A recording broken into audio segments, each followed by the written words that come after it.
I remember when I was doing long distance sales, I would actually go door to door in office buildings and try to sell long distance services to companies. That was back when it was like 25, 30 cents a minute. It was incredible.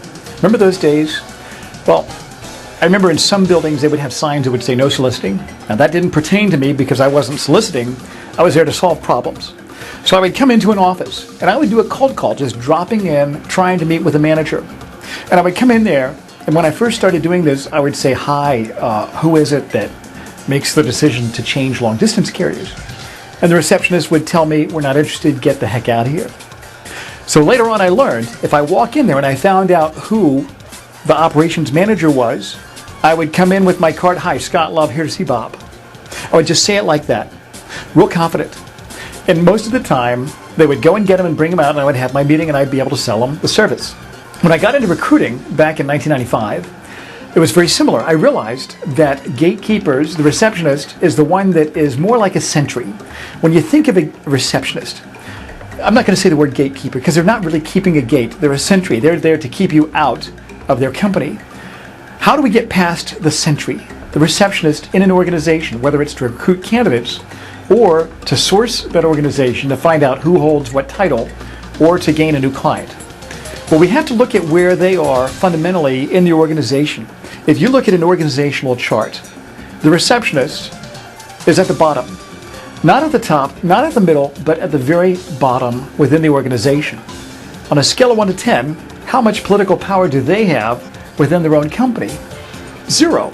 Absolutely none. Now, everybody wants to have significance at work. People will find certain areas where they derive significance from their job. A receptionist is the exact same way. Do you know where they gain their significance from? From that one area where they do have a lot of power, and it's to keep people out of a company. It doesn't matter what you have. It doesn't matter whether you say, I'm here to sell you something, or I notice that you have a fire on the 3rd floor of your building, I'm here to put it out. Either way, they're going to say, no, we're not interested, take us off your list. So how is it that we can bypass this sentry and get to those people where we really want to talk to them? If you look at this, you need to understand where they're coming from in terms of why they choose to let people bypass them. Think of a sentry in the military. When I was a naval officer, we learned the orders of the sentry, the general orders of the sentry. They will not let anybody pass unless they know that this person is authorized. A receptionist is kind of like that. They won't let anybody pass and get into the castle unless they have reason to believe that person has a good reason to go into the castle. So what do they look for? Have you been to the castle before? If you've been to the castle before, I will let you pass. If you have legitimate business to do here in the castle, you're not going to be hesitant. You're going to be confident. So I'm going to make a decision based on your confidence, and I'm going to let you pass. So we can use that to our advantage. When we're calling into a company, how do we bypass that receptionist, that sentry, and get to the people we really want to talk to? It's based on 2 things. First, familiarity. Are you familiar with that company? If you are, then the receptionist is going to say, you have probably been here before, I will let you pass. Tactically, how do we do that? If you know the name of someone in the company, call and ask for that person like this. Let's just say Bob Johnson is the operations manager. He's the one you want to reach. When you call into the company, don't say, is Bob Johnson there? Because if you say, is Bob Johnson there, she's going to come back with a question. Who's calling? And then you have to say your name. This is Scott Love. Well, what's the next question? Which company are you with? Well, now you're giving her more information. Scott Love Associates. Is he expecting your call? Well, you can't lie. And I really believe that. I don't believe that you can lie to receptionists or anybody. You can be vague. You can be extremely vague. Is he expecting your call? What I always say, I don't know. I'm not psychic. How would I know if he's expecting my call? Is he in the office or should I try him on his cell phone? That response says, I have familiarity. I have familiarity with your company. I deserve to pass and go into the castle. Receptionists also have a rhythm. When they answer the phone, remember that rhythm I said before? ABC company, hi, is John Smith there? Who's calling? You say the name. Which company? You give the company name. Is he expecting the call? No, I'm not going to let you pass. We want to break that rhythm by conveying confidence. And that's the second concept with this. The first one is familiarity. The second one is confidence. You want to have confidence that says that I've been to the castle, I'm doing legitimate business here, you need to let me pass. Just like Obi-Wan Kenobi in Episode 4, the first Star Wars movie, when he's confronting the stormtrooper, he says, you must let me pass. I will let you pass. We can use Jedi mind tricks on these receptionists. So, when you call into the company, this is what you do. Tactically, this is how you get past the receptionist 80% of the time. Say your first and last name calling for so-and-so. If it's a high-level executive, or if it's a smaller company, you can just say the person's first name. So it goes something like this. Good morning, ABC Company. Hi, Scott Love calling for John Smith.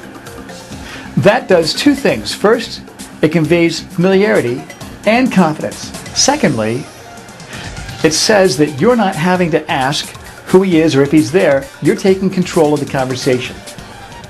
You're just assuming the person's there. You deserve to talk to them. Now let me pass. 80% of the time, the receptionist will stop and let you pass.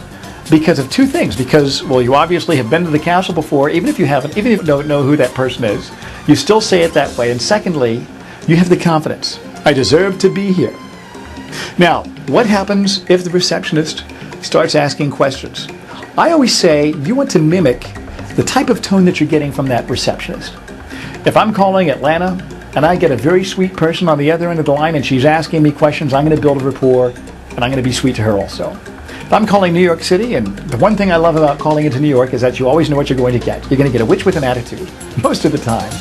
If they give you an attitude, now this is just my opinion, you need to give that same attitude back. Because in certain cultures, if I have an attitude and you don't, that means I have dominance over you. I have dominance over you and I will not let you pass. If you give that same attitude back to that person, it means that you don't have dominance over me, you need to let me through. You don't have to be rude to do this. You just have to be assertive. If someone talks to you in a certain way, you can say, listen, I'm trying to reach Jerry Smith. It's kind of complicated for me to go into this and I don't have time right now, but why are you talking to me that way? Why are you talking that way to someone that obviously wants to do business with your company? You have absolutely no idea who you're talking to. Those are things that I've said to receptionists before.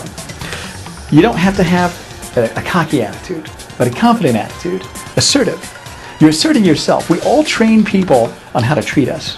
If you let people talk to you in a certain way, you're giving them permission to treat you that way. It's the exact same thing with receptionists. From my experience, and this is just my own opinion, the receptionist responds in a way that we treat them. If they treat us like garbage and we respond that way, then now they see us as an equal. They respect us, they'll let us pass. So let me summarize. There's two important concepts. The first one is confidence. You want to show confidence that you deserve to be there. Secondly, familiarity. If that receptionist thinks that you've been to the castle before, then she's more inclined to let you through. Good luck on getting through. I hope this works for you.